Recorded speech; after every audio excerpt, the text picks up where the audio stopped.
Cell phones and kids today, it's both liberating to have the smartphone, but it's also really bad for the brain if the smartphone is overused. So I'll do someone with mental health issues, someone who doesn't have mental health issues. At the baseline, for anyone at the baseline, parents need to curtail their kids' screen time. They just need to set limits and show them the science. I have Saving Our Sons and Minds of Girls, which are my two latest books, have sections on that kind of lay out the age groups and how much screen time based on brain research. So, like, to pick one, for a 12-year-old, no video games on a school night. We'll stick with boys here since we're with boys. No video games on a school night. It's a very good rule. No smartphones or devices at the dinner table when you're having, when you're having family time, etc. No smartphone an hour before bed. In fact, no device, no laptop, nothing an hour before bed.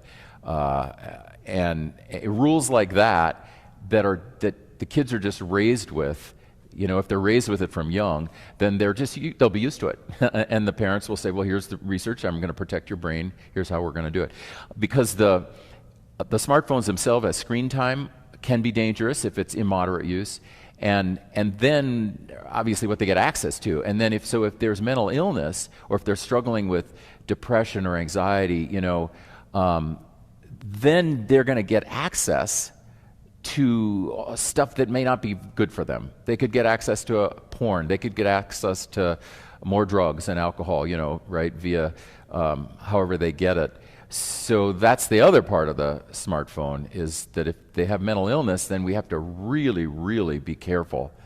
And I know it's hard for people because sometimes the kid will say, I'm depressed, and this is the only way I can relate. And that's often happens with guys who are depressed. Let's pick a 15-year-old who's depressed. This is it. He's cut himself off from all other relationships, but he says, I've got relationships through my smartphone, through my phone.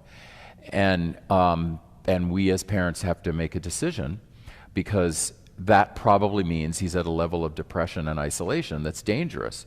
So we really have to get him to not have only those relationships. He needs to shut that off, and he has to build other relationships, because it's the other relationships, the ones that happen in real time with real people, that help to build back the brain, help to heal, just like nature heals.